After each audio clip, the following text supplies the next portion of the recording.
C'est un réel plaisir et c'est un privilège.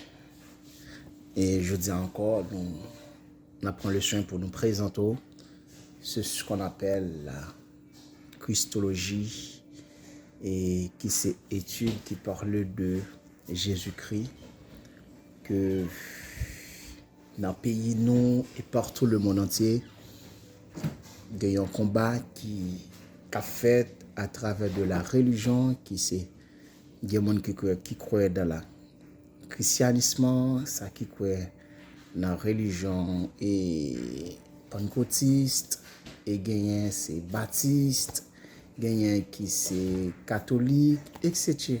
mais qui pas basé la foi sur ce qu'on appelle Jésus-Christ et c'est le sauveur. Et ça fait à travers de l'humanité, à travers de YouTube et Facebook, nous présentons une super belle étude. Étude ça est basée sur la Christologie. Nous pensons que premièrement, on a parlé de la préexistence de Jésus-Christ. C'est à commencer. Nous attendons, ou bien nous qu'a dit, nous entendons l'étude de la Christologie par la doctrine de la préexistence de Christ et aborder ce sujet avant les autres termes de la Christologie.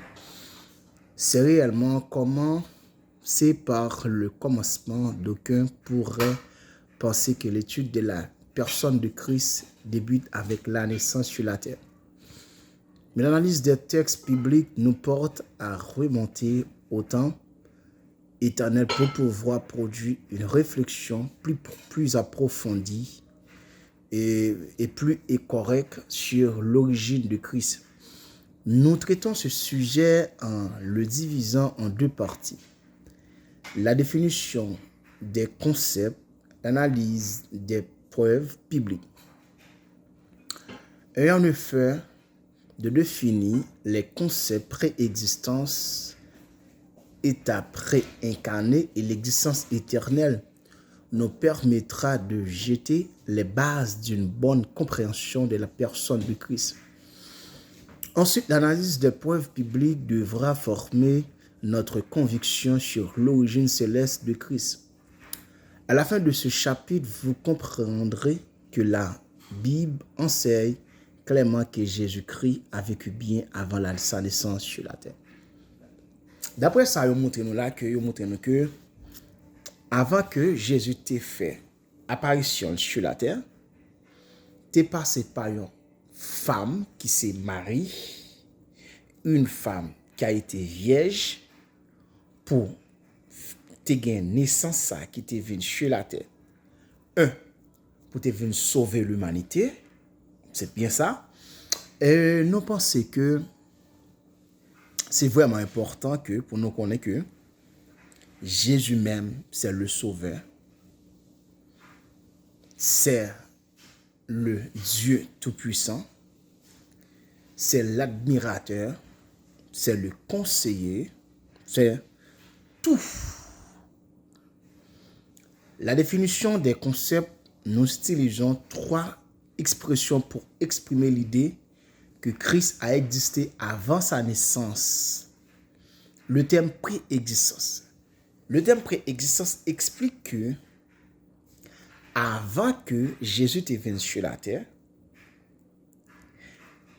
il n'était pas en forme l'homme, mais il était pas en forme ange pour te visiter l'humanité. Le terme préexistence revêt le sens de l'existence d'une chose antérieure à l'existence d'une autre chose. En théologie et appliquée à Christ, ce concept embrasse certaines données bibliques selon lesquelles Jésus a existé. Jésus a existé et a même vécu un mode de vie bien avant sa naissance sur la terre.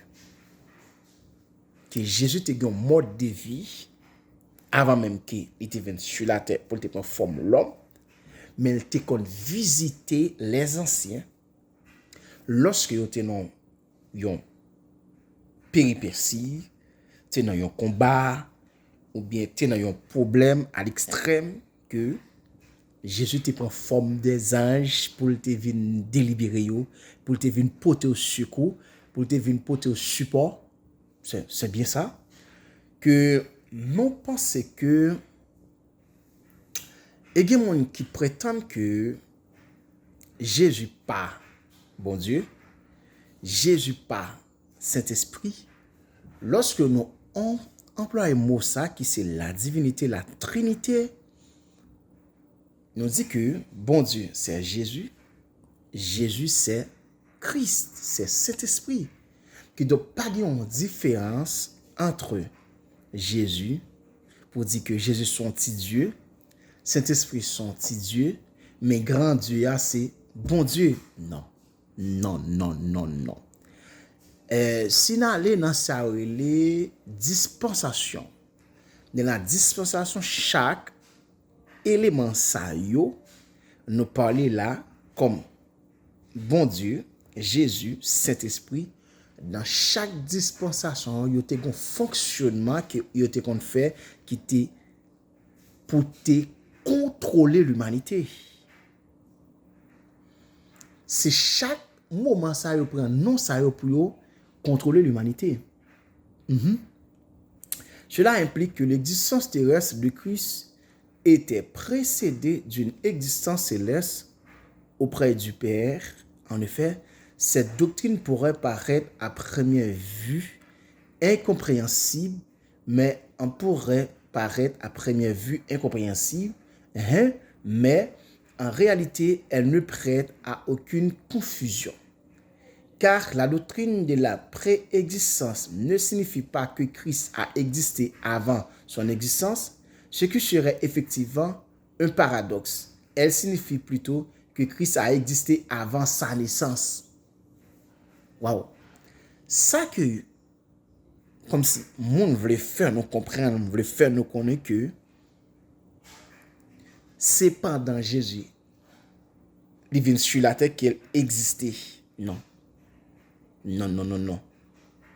C'est bon Dieu prend une forme à travers de forme de Jésus-Christ qui sortit en dedans bon Dieu, qui c'est bon Dieu pour venir sauver l'humanité. Parce que n'oublie pas que nous les hommes, nous étions perdus,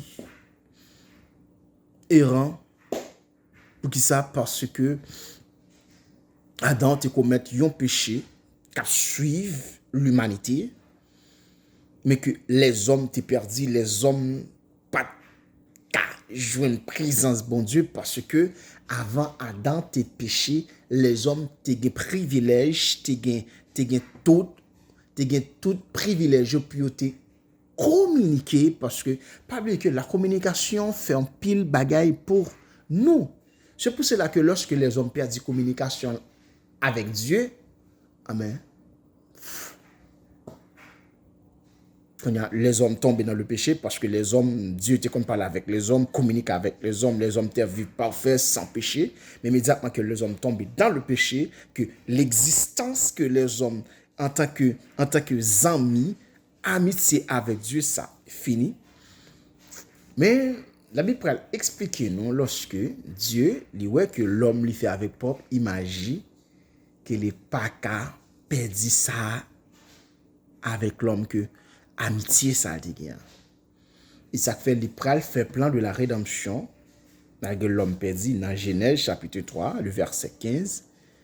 Jésus même c'est ça que fait pral dit comme ça que malgré l'homme péché mais il y a encore une chance pour l'homme. La réconciliation pas faite entre l'homme avec Dieu par rapport de Jésus-Christ. M'a toujours dit ça chaque jour dans la formation ça. Ou même qui peut regarder vidéo ça. Oublie quoi. Jésus était fini. Il était mort. Il était ressuscité. Il était monté dans le ciel et il est pour le tourner. Pas rien que ça ou de quoi ça. Que Jésus voulait pas voulait. Que les hommes contents, que les hommes fâchés, que tout complot diable fâché, tout ça qui complot voulait pas voulait Jésus après tourner quand même. pas de mentir dans ça parce que bon Dieu, il pas jamais pas mentir. Tout ça il dit c'est oui, amen. Ah ben donc, nous besoin connaître que je dis à nous camper là, nous camper là je dis et puis n'a peut commencer demain si bon Dieu veut.